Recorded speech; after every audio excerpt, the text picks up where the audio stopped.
dice así: yo espero mucho del tiempo, yo espero mucho del tiempo, su inmenso vientre contiene más esperanzas que sucesos pasados. Ese pensamiento de Simón Bolívar pudiera resumirse en eso, ¿no? En la frase inicial: yo espero mucho del tiempo. Yo creo que, aunque nunca, jamás perdí ni perderé mi amor y mis raíces y mi presencia física en este pueblo que está aquí, Sabaneta, el recuerdo así más lejano que yo tengo de mi padre, un hombre muy joven, llegaba en una bicicleta, y además venía rápido, y cuando iba llegando a la casa sacaba una pierna por encima y se venía en una sola. ¡Ay! Llegaba, y yo lo veía, pero bueno, farenaba ahí, y ponía la bicicleta. Mi padre ha sido un hombre muy enérgico toda la vida. Yo lo veía, lo admiraba y lo admiro muchísimo. Mi padre es afrodescendiente, el negro. Mi madre, catira, pelo amarillo, llanera, de naciencia y crianza, como se dice. Entonces mi padre llegaba y yo no salía corriendo. Papá, ¿qué me trajiste? Bueno, y recuerdo el abrazo, y nos agarraba, y a mí me agarraba y me lanzaba arriba, y me agarraba duro. Un hombre fuerte, mi padre. Decía que tenía tres mamás. La mamá Elena, que me parió, la mamá Rosa, la abuela, y la mamá Sara Moreno, nunca la voy a olvidar. Era una mujer muy linda que vivía frente a la Casa Vieja, en la calle que hoy se llama Antonio María Bayón, en Sabaneta. Y ahí llegó Sara Moreno, de no sé dónde. Y yo la recuerdo que era muy linda. Yo decía que era mi mamá también, que yo tenía 3 mamás. Y Sara Moreno todos los días me preparaba una taza de este tamaño, era grande la taza, de avena antes de ir a la escuela. Y nunca dejaba yo de pasar por casa de Sara a tomarme mi taza de avena. Era muy joven y era muy linda, ¿saben? Yo incluso, ella tenía un marido que llegaba por las noches, y yo creo que me enamoré de Sara, porque yo la celaba del marido. Nunca le dije a nadie esto, estoy confesándolo por primera vez en mi vida, y yo era un niño, pero ella me amurruñaba y me dormía y me hacía comida. Sara Moreno era mi tercera mamá. Mi madre, una fortaleza siempre. Mi madre, ella es llena de amor, trabajadora, incansable, también maestra. Luego, fíjense, ella, siguiendo el ejemplo de mi padre, siguió haciendo unos cursos. Mi padre seguramente la motivó, y luego se graduó de maestra, ya cuando nos había parido a casi todos nosotros. Yo recuerdo haber ido a ver a mi madre en un salón de clases, dando clases, enseñando. Sobre todo ella alfabetizaba, se dedicó a la educación de adultos, y hasta me gustaba mucho ayudarla en eso. Yo participé junto a mi madre en la alfabetización por allá por los años 60. Ella era mi guía, con un libro que se llamaba Abajo Cadenas, a la pala tapar a maraca. Así que mi madre me enseñó a enseñar a otros. Cosa bonita esa.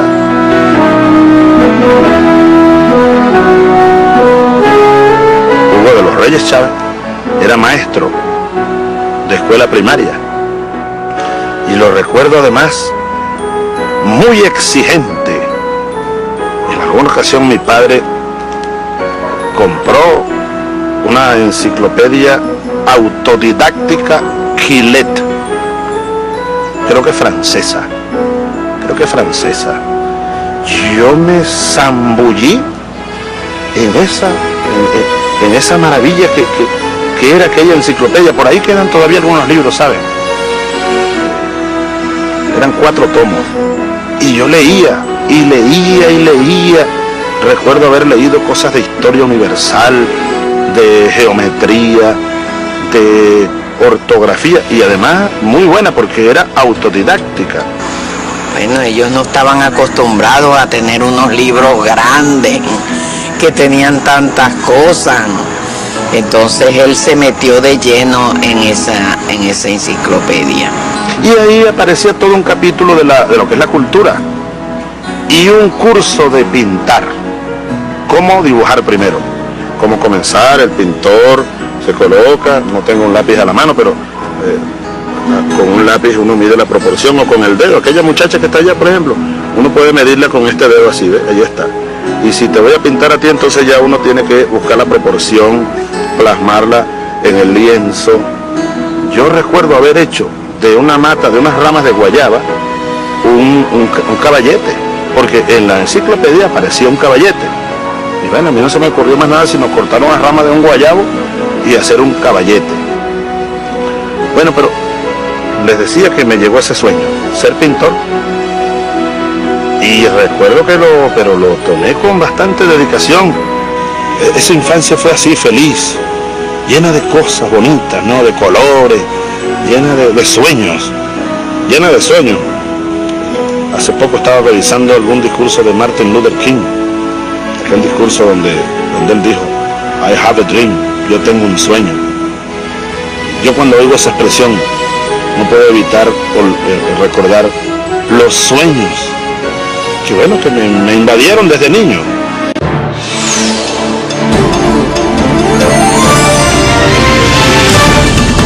Este ingreso de Venezuela al Mercosur, yo lo he dicho, nos ubica a nosotros, nos ubica en nuestra exacta dimensión geográfica.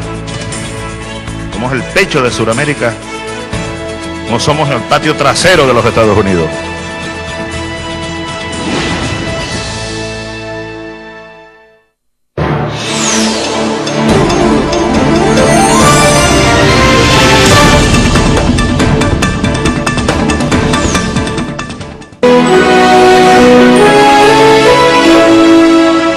Entonces mi padre un día se trajo de Barinas a un entrenador, Tintán López.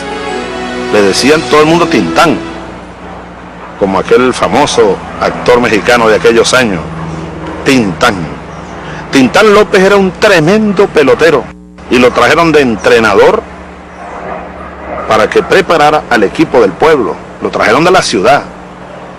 Y resulta que Tintán López llegó a vivir a la casita donde nosotros vivíamos. Ya no era la casa vieja.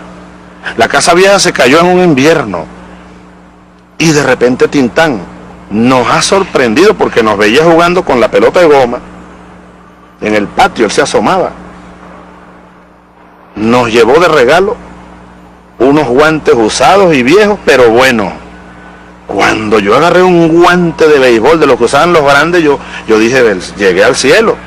Y unos bates que estaban partidos, pero se le ponía un clavito, unos clavitos y un tape. Y entonces servían para jugar.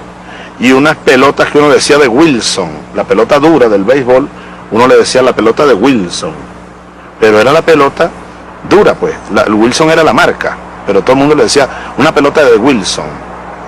Y entonces Tintán empezó a enseñarnos a nosotros cómo se juega el béisbol, nos dibujó allí el terreno, nos enseñaba cómo uno se tiene que colocar, cómo hay que pararse aquí con el codo aquí y este otro codo aquí para batear, cómo uno tiene que mirar al pitcher y esperar la recta por aquí, no irse con la bola alta ni con la baja, cómo concentrarse en el juego. Nos enseñó, pues. De ahí viene la pasión por el béisbol, una pasión infinita, muy, muy grande. Muy grande, sobre todo porque se convirtió en un sueño más. Después del sueño aquel que ya les conté de ser pintor,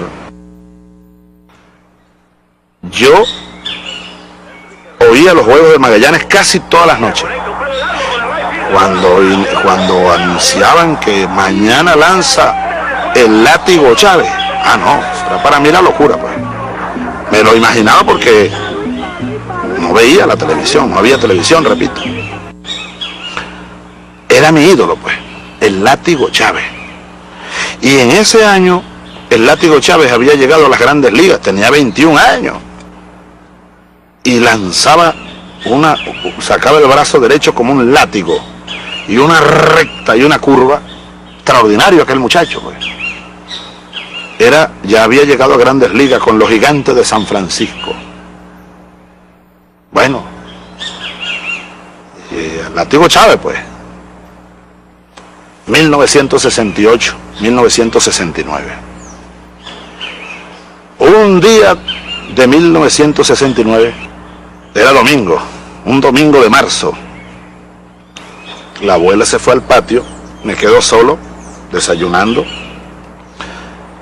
y oyendo música, Radio Barinas, música llanera por la mañana. De repente, última hora, noticias.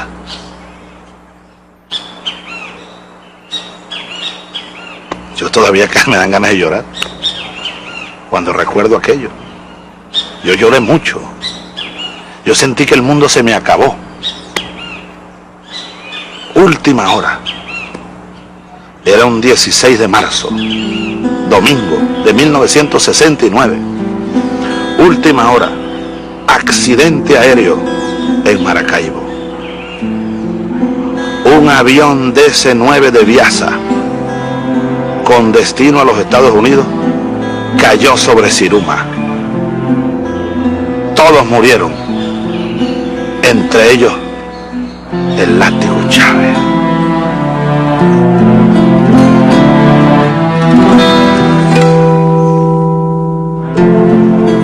Bueno, yo me puse a dibujar, yo estudiaba pintura y ya estaba aprendiendo a pintar rostros, y yo pinté la cara del Látigo Chávez y lo pegué ahí al lado de mi cama, la camita. Inventé una oración que me nació y yo todas las noches rezaba, y al final del Padre Nuestro que estás en los cielos, yo decía: Diosito Santo, ayúdame, Látigo Chávez, donde estés, te juro que yo voy a ser como tú. Y aquello se convirtió para mí en un motor inmenso que me movió. Yo movía cielo y tierra porque yo quería ser como el Látigo Chávez. Entonces comenzaron a ocurrir cosas, producto de una voluntad que despertó del dolor, ¿no? Del dolor. Yo entonces comencé a acercarme en las tardes, después que salía de clase, en vez de irme a jugar chapita o la pelota de goma frente al liceo, que no me iba a llevar a ninguna parte, yo me iba al estadio La Carolina. Y mi padre me dijo un día: Hugo, bueno, ¿qué vas a estudiar? ¿Qué carrera universitaria tienes que...? Yo le dije: bueno, me gusta ingeniería, papá. Bueno, vamos a hablar allá en Mérida. Entonces yo voy a ir a Mérida, porque mi padre y mi madre siempre la educación, ¿no? El ejemplo, cosa que nunca olvidaré. Vamos a ir a Mérida porque vamos a buscarte cupo allá. Vamos a hablar con Ángel Chávez, un tío nuestro, que profesor de la ULA. Yo por dentro: Mérida, en Mérida no juegan béisbol, allá eso será fútbol. No, Dios mío, yo para Mérida no voy. ¿Y sabe lo que hice? Un día llegó, nunca se me olvida, un oficial al liceo a dar una conferencia, la escuela militar. Nos llevaron a todos obligados. Yo no quería, porque incluso uno veía a los militares así desde lejos. Bueno, en resumen, el 8 de agosto de 1971 entro a la escuela militar, ya entonces academia militar, en un grupo de 375 muchachos, incluyendo unos extranjeros, un grupo de panameños, compañeros, dominicanos también, un grupo de muchachos. Pero lo mío era jugar béisbol, yo estaba pendiente de cuándo comenzamos a jugar béisbol. Y comenzamos al poco tiempo a jugar béisbol. Y nuestro manager era José Antonio Casanova, una leyenda. Una leyenda.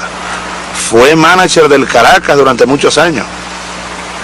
Bueno, shortstop de Grandes Ligas, de los campeones mundiales del 41. Y el entrenador de picheo y bateo era Benítez Redondo, Héctor Benítez Redondo, un zurdo, también de Grandes Ligas, otra estrella más de los años 40, claro, de los 50. Eran nuestros entrenadores. Yo dije, ya está, esta es la mía, pues. Cuando estos hombres me conozcan bien, yo por ahí busco el camino. Pasé contacto con los profesionales y todo esto, pues. Yo lo veía facilito, ¿no? Ah, pero entonces me conseguí uniformado, un fusil, un polígono, el orden cerrado, las marchas, los trotes mañaneros, el estudio de la ciencia militar, de las ciencias generales también. Pero en fin, me gustó, chico. Me gustó el patio, me gustó Bolívar, que estaba allá al fondo. Y el pensamiento grande allá, el que abandona todo por ser útil a su país, no pierde nada y gana todo cuanto le consagra. Me sentí como pez en el agua, como que descubrí entonces la esencia, o parte de la esencia de la vida, mi vocación verdadera. Y poco a poco, y así terminó esta reflexión, poco a poco se fue como transfigurando el sueño. Llegamos al 8 de noviembre y ese día dejamos de ser aspirantes a cadetes para transformarnos en cadetes. Por primera vez vestimos de azul, por primera vez los guantes blancos, y vino el general Osorio, nuestro director, y nos dio la daga de cadete, el arma pues. Y entonces permiso por 2 días, porque en esos 3 meses uno no podía salir, un poco para pagar una deuda que yo sentía que estaba teniendo o que estaba adquiriendo, para cancelarla. Algo así. Era el espíritu que me obligaba. Yo me fui caminando desde el Valle, Conejo Blanco. Caminé, primero pregunté cómo llegar al Cementerio General del Sur, porque yo leí entonces que ahí enterraron al Látigo Chávez. Yo iba porque tenía por dentro un nudo, como una deuda que se vino formando, el juramento aquel, la oración aquella. Yo la estaba olvidando y ahora quería ser soldado, me sentía soldado y yo me sentía mal por eso, así que llegué a la tumba, vi la cripta, Isaías Látigo Chávez murió 16 de marzo 1969. Pero sobre todo, además de rezar, yo fui a pedir perdón. Yo me puse a hablar con la tumba, o sea, a hablar con el espíritu de que rodeaba todo aquello, a hablar conmigo mismo. Es decir, estaba como diciendo, perdón, perdón, Isaías, ya yo no voy a seguir ese camino. Ahora soy soldado. Y cuando salí del cementerio, yo estaba como liberado. Yo formé parte y formo parte de esa primera oleada de muchachos que entramos a la academia militar, la vieja escuela militar, convertida en academia a nivel universitario. Veníamos ya con la secundaria aprobada. Por primera vez en la historia militar venezolana, ingresan a la academia militar muchachos bachilleres y comenzamos a formarnos entonces para ser licenciados en ciencias militares, ya de rango universitario. Pero más allá de todo lo que yo pude haber aprendido de filosofía, de la guerra, de historia económica, de historia militar, de geopolítica, estrategia y táctica, todas esas enseñanzas, hasta la ciencia militar, lo más profundo que yo aprendí en esa queridísima academia militar fue a amar profunda e infinitamente a mi patria.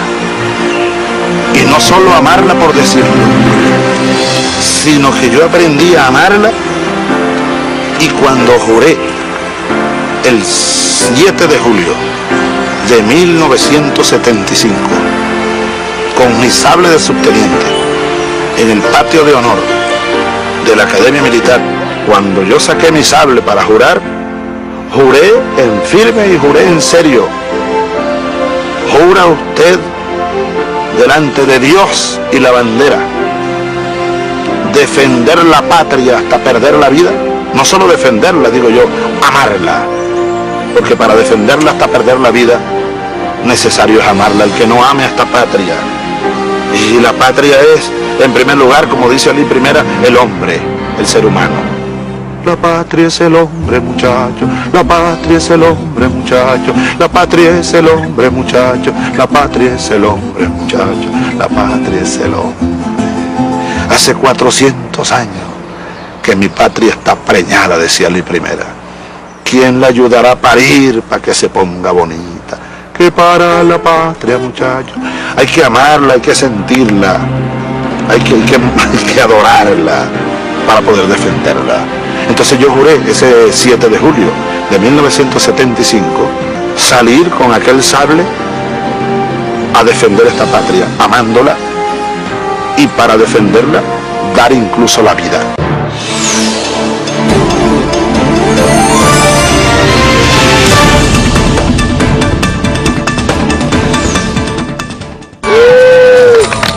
Mira, chama, bájate de ahí que me vas a doblar el lomo.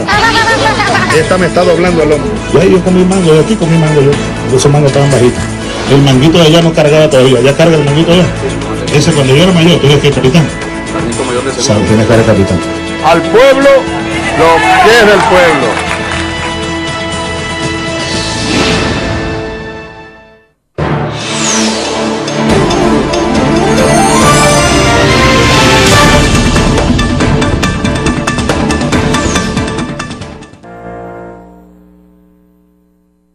Eran dos abuelos, uno más perdido en el tiempo,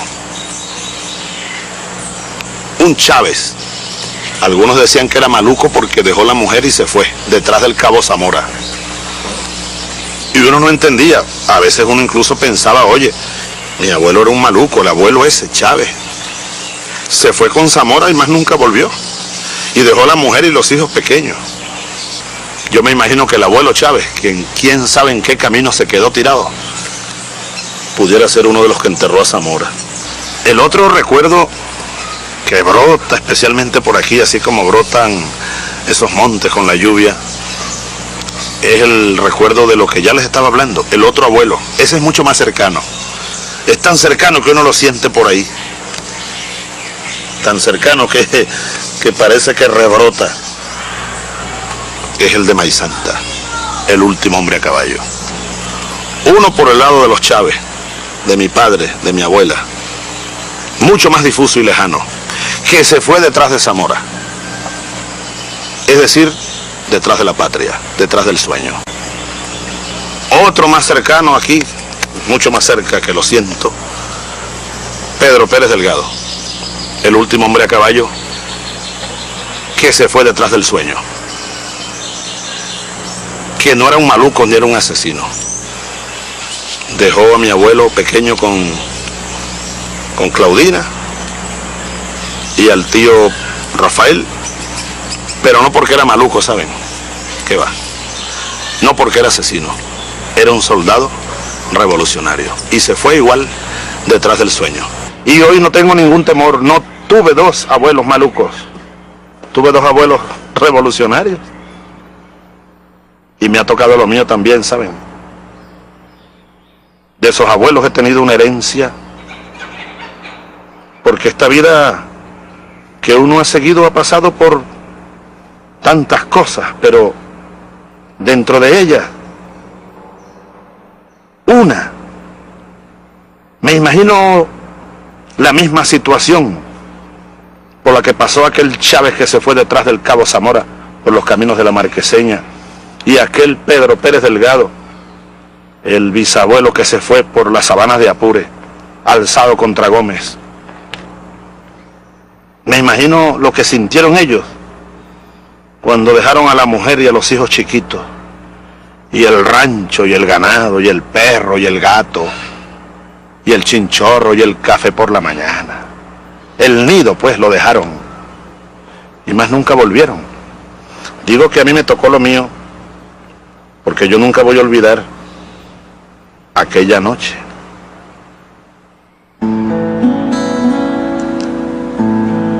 Era febrero, como estos días casi.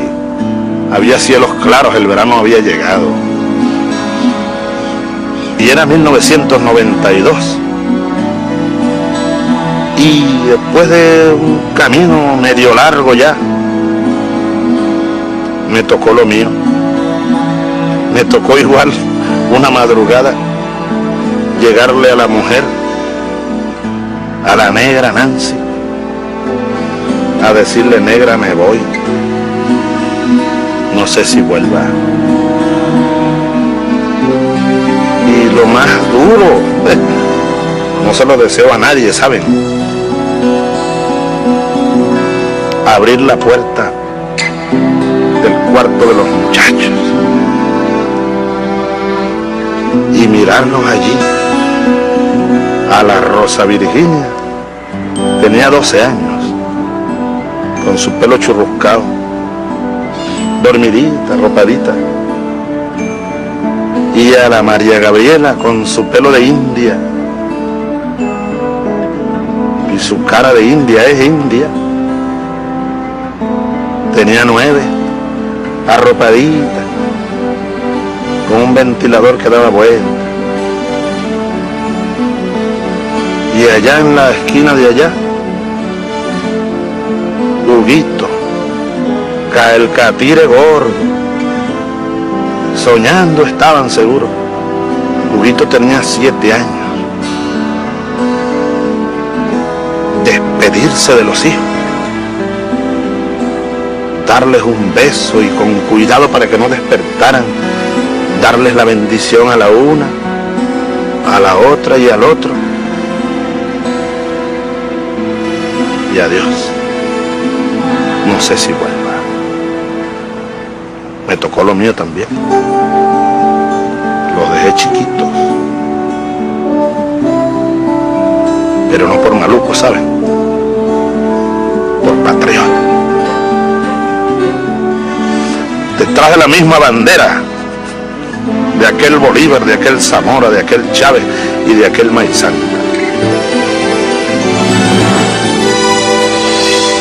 Me tocó lo mío también.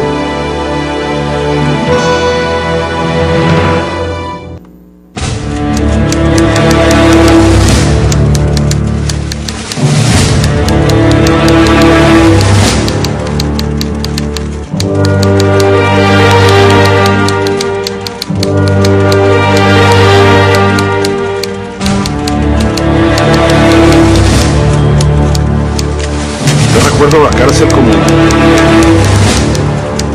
una escuela, ¿no?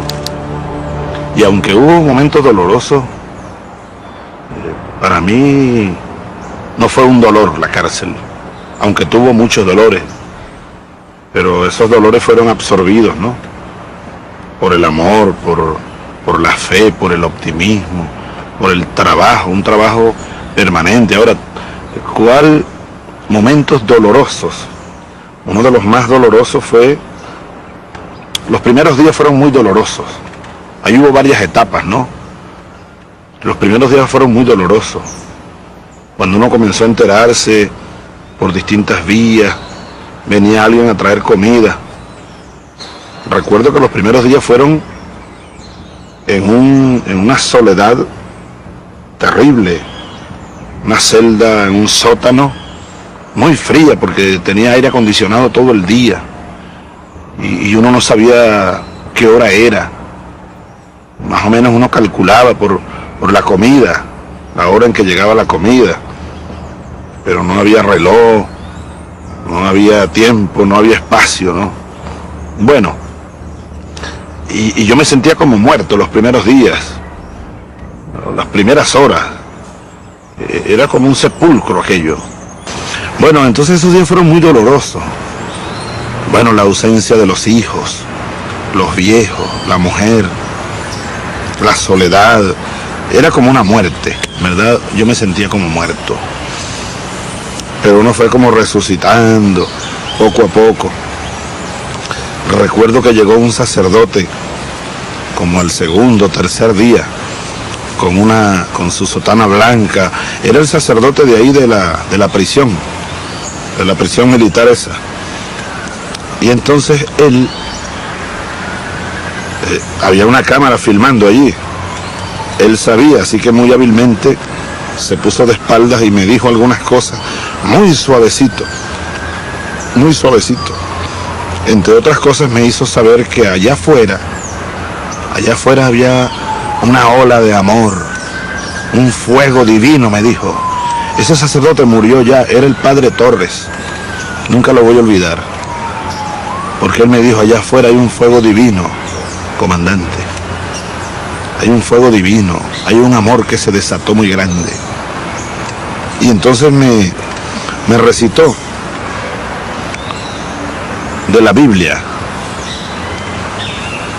lo siguiente. Y me lo dejó anotado incluso, en un papelito dobladito que me entregó. Maquina el impío contra el justo. Tensa su arco. Apunta la flecha. El arco se le partirá y la flecha se le clavará en su propio corazón. Nunca me sentí preso, en verdad. Nunca me sentí preso, desesperado, como desesperado por salir de allí, no. Yo incluso estaba preparado para estar allí 20 años si había que estar allí. ¿Cuál es el problema?, decía yo. Porque asumí aquello como una etapa necesaria. Me interesa jugar un papel dentro de un proceso, pero yo sí estaba claro que había que empujar el viento, que había que empujar el sol, como canta el poeta, que había que precisar mejor la ideología, que había que sembrar conciencia. En la cárcel me grabé la consigna de Samuel Robinson, Simón Rodríguez, aquella que dice: la fuerza material está en la masa y la fuerza moral en el movimiento de la masa. Y a mí se me ocurrió agregarle una tercera consigna: y la fuerza transformadora está en la masa consciente en movimiento acelerado. Yo creo que había que pasar por la cárcel. Y yo no la recuerdo con dolor, ¿sabe? Yo la recuerdo más bien a esa cárcel como un sitio donde Dios nos permitió, y a mí en lo personal, me permitió acerar el alma, fortalecer la conciencia, el espíritu, fortalecer la ideología bolivariana a través del estudio, la discusión, entrar en contacto con múltiples corrientes políticas, sociales del país. Así que cuando pasaron 2 años y 2 meses y unos días y yo salí de aquella cárcel, recuerdo que miré el sol allí en los monolitos, en el Fuerte Tiuna, en los próceres. Yo salí potenciado en todos los sentidos. Vencí los dolores, vencí los sinsabores, y hoy lo que hago es más bien darle gracias a Dios por haberme permitido pasar en este camino un poco más de 2 años en una cárcel que fue una escuela, porque fue una cárcel de conciencia, de dignidad. Y yo le decía a aquellos amigos, una vez en prisión fueron a visitarme, les decía: miren, si es que Chávez se convirtió en un mito, yo quiero ayudar a destruir ese mito, porque al país no le hace falta un mito, una leyenda. Al país le hace falta una revolución, y las revoluciones no se hacen con mitos ni con leyendas. Hace poco me llegó como la lluvia, porque así llegan los sueños, como la lluvia. Así me llegó el de ser pintor de aquel libro, así me llegó el sueño de ser el látigo Chávez, me llegó de ráfaga un domingo, nunca lo voy a olvidar. Y luego me llegó el de ser soldado también, como la lluvia. Y ahora me llegó un sueño, y me llegó por allá en la esquina de un pueblo, hace poco. Íbamos, después de un acto donde había mucha gente. Yo quería descansar por allá a la orilla del mar, Eran margaritas, exactamente. Y entonces vamos ya cayendo el sol y vamos cruzando una esquina para ir a un sitio a descansar un rato. Íbamos sin caravana, una camioneta cualquiera, y yo dentro mirando cada esquina, mirando cada casa, tratando de mirar todo.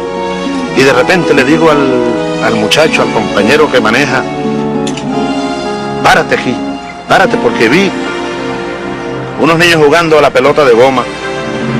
Y además dije, qué bueno que están unas niñas también jugando, la igualdad. Una niña dando, ¡pah!, y corría más duro. Y entonces, en una silla, un anciano con el pelo blanco mirando a los niños jugar a la pelota, y con una niña en las piernas. Yo dije, ya está, ese soy yo. Es el último sueño.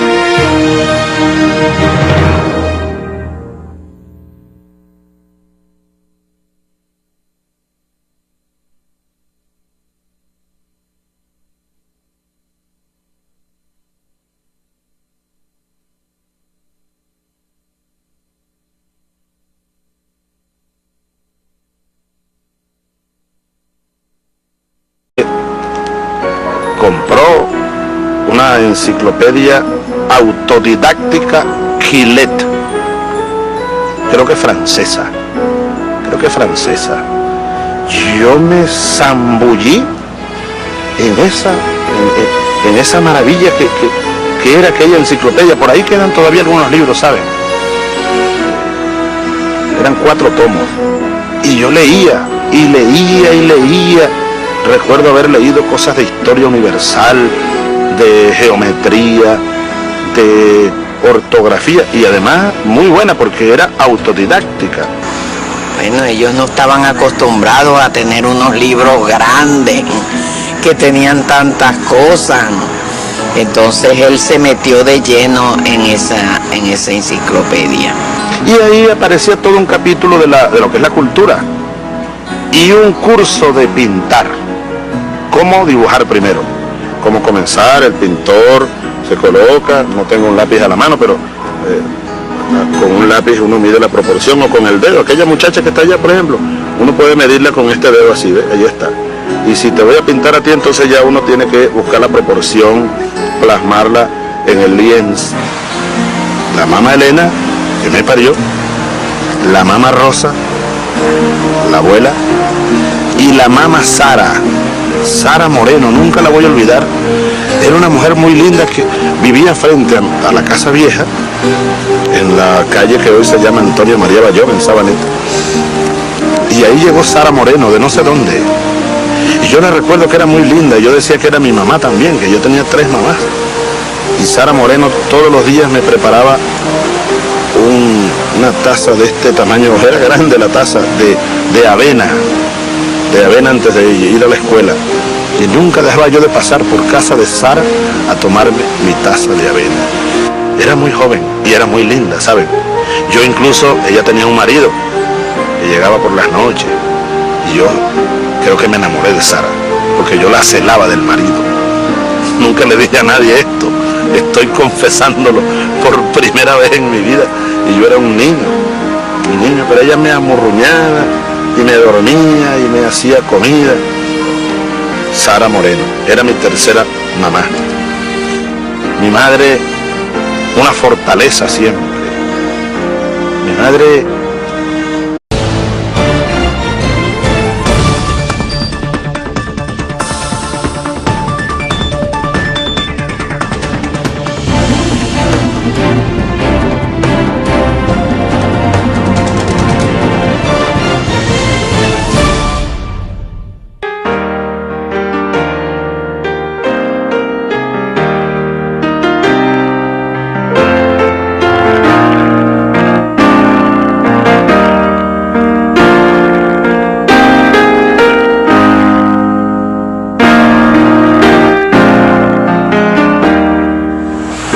pensamiento que dice así: yo espero mucho del tiempo,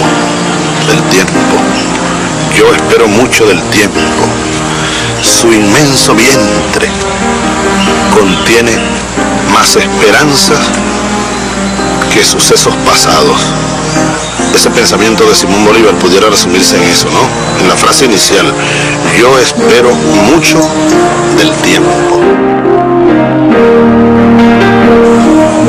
Yo creo que, aunque nunca, jamás perdí ni perderé mi amor y mis raíces y mi presencia física en este pueblo que está aquí, Sabaneta.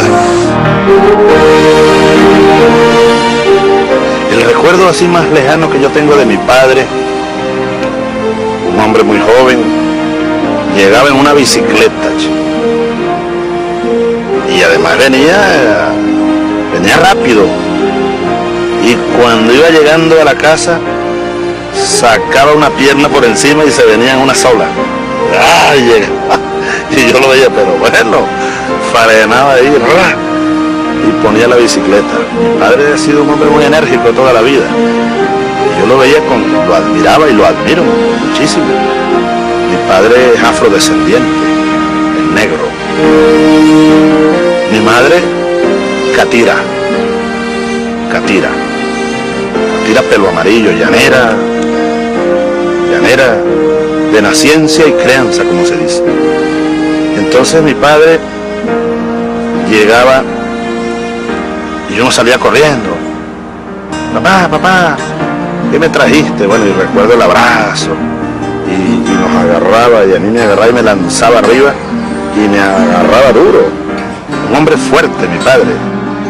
Decía que tenía tres mamás. Ella es llena de amor, trabajadora, incansable, también maestra. Luego, fíjense, ella, siguiendo el ejemplo de mi padre, siguió haciendo unos cursos. Mi padre seguramente la motivó, y luego se graduó de maestra, ya cuando nos había parido a casi todos nosotros.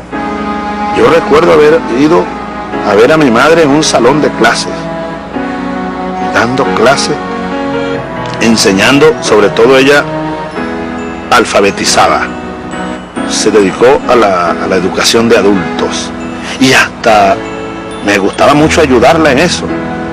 Yo participé junto a mi madre en la alfabetización por allá por los años 60. Ella era mi guía, con un libro que se llamaba Abajo Cadenas, a la pala tapar a maraca. Así que mi madre me enseñó a enseñar a otros. Cosa bonita esa.